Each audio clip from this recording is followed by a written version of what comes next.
Hello, my name is Jacob Cox. I'm a researcher at the Green Science Corporation, and this is the second part of the series. I'm going to start with the last topic from the first part of the series, polycarbonate. I'm going to talk about the synthesis, physical properties, and its use in the exploration of outer space. I am also going to talk about the discovery of helium, space chemistry, and how it relates to the discovery of polonium and radium by Madame Curie.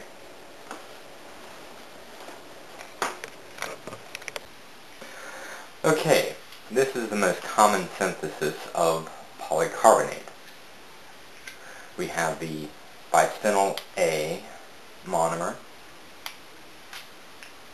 mono coming from the Greek word monos, which means single or alone, and mer coming from the Greek word meros, meaning part. It is then reacted with sodium hydroxide to form water and sodium bisphenol A. The water dissolves sodium bisphenol A, creating ions, the sodium cation and the oxygen anion here. The reason for this reaction is to make the bisphenol A more accessible for upper reactions. The second step is the reaction between sodium bisphenol A and tetrabutyl ammonium. Here. Tetrabutyl ammonium here. Sodium bisphenol A here. The X denotes a negatively charged ion, or an anion. Chlorine, bromine, or hydroxide. Usually in this case it's chlorine. The anion of the tetrabutyl ammonium reacts with the sodium cations, and the tetrabutyl ammonium cation bonds with the negatively charged anions of oxygen here and here. Tetrabutyl ammonium is a phase transfer catalyst. A catalyst is a substance that accelerates the reaction by attracting toward the molecule, holding it for a reaction to occur. The attraction is usually very weak. This keeps the ionic charge for reactivity and also creates a very weak bond to allow the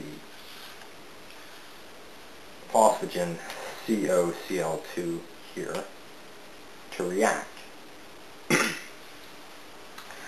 The chlorine, of course, reacts towards the cation of the tetrabutyl ammonium here, this one here, this one here. The carbon monoxide bonds with the anion oxygen here, and it also has a free electron here. The chlorine that reacts here frees up the electron of this oxygen atom here. This allows them to react with their vicinal counterparts, the molecules over here and here. They are the exact same molecules as this. The bisphenol A carbonate molecule, which reacts with its adjacent counterpart molecules, and its counterpart molecules react with its adjacent molecules, repeating this until equilibration occurs, which forms the polymer polycarbonate. Polymer from the Greek word polymeris, meaning having many parts. Here are some properties of the polymer polycarbonate. We have the tensile strength. Tensile strength is the force needed to stretch a material without it breaking, where it gets thin in the middle or where it starts to neck without breaking.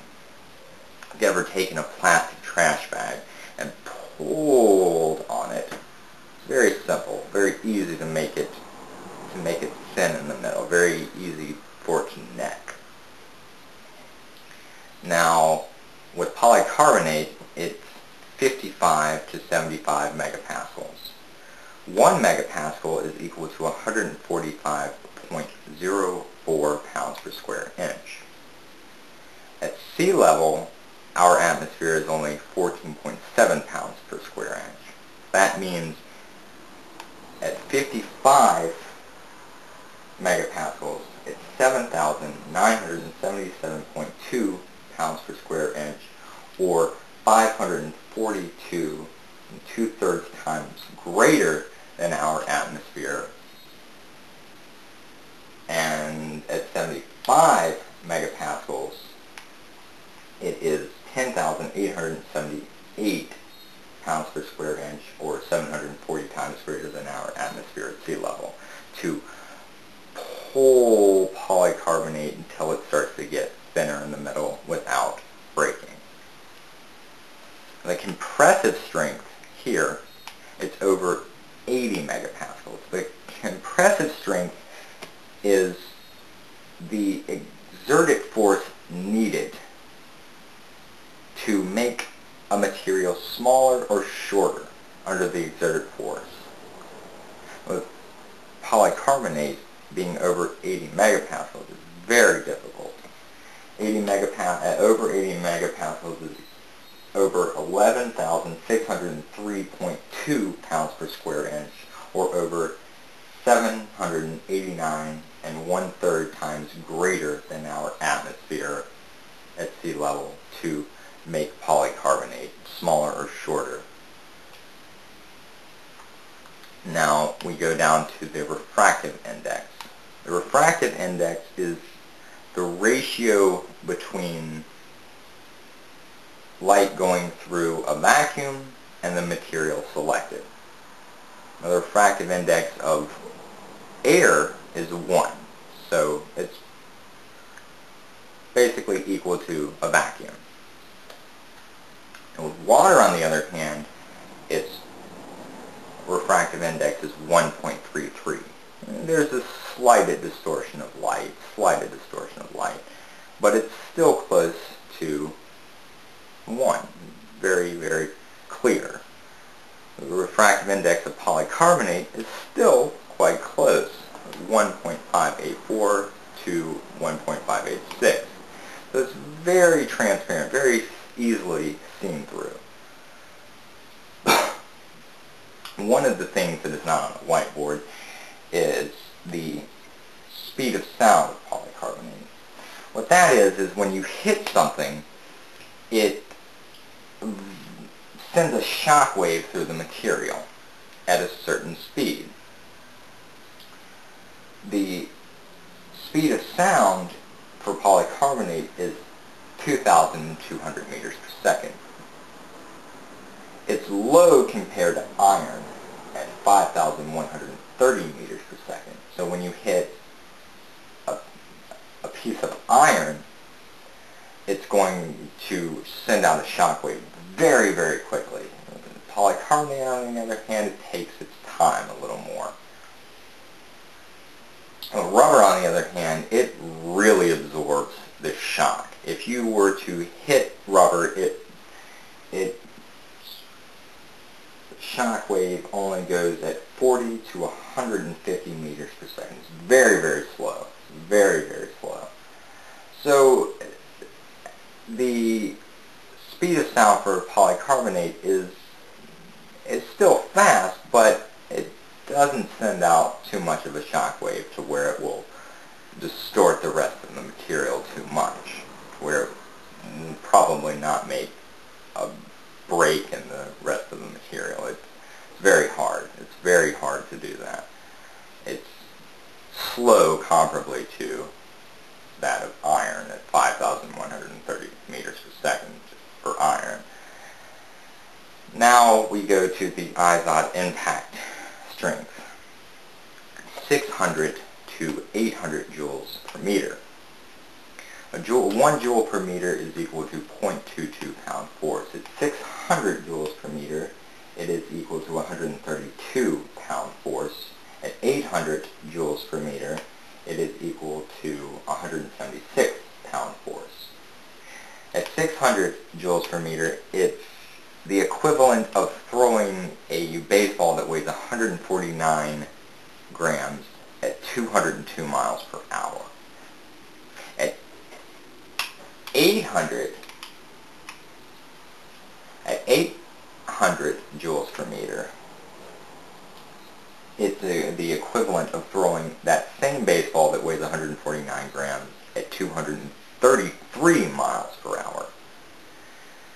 With all of these properties of polycarbonate, NASA used this material for the helmet visors and the helmets. It takes an impact, a very hard impact for the material polycarbonate to crack, and if it were to get hit, it wouldn't send out that great of a shock wave to break the rest of the material. It couldn't send out a strong enough shock wave to break the rest of the material. Its compressive strength, it won't conform to its surroundings very easily, and its tensile strength, it won't easily stretch apart due to too much pressure or too much force. Its refractive index is close to water and air, so it's easily seen through. And that's one of the reasons that NASA uses it as its visors for the helmets of the astronauts, because it's sturdy, it's strong, and it can really take an impact. Polycarbonate is one of the many uses of chemistry in space exploration. Another is space chemistry. Since man can't go to other planets, distant moons, stars, our sun, and other galaxies, we use spectra identification. And that will be on the next subsegment of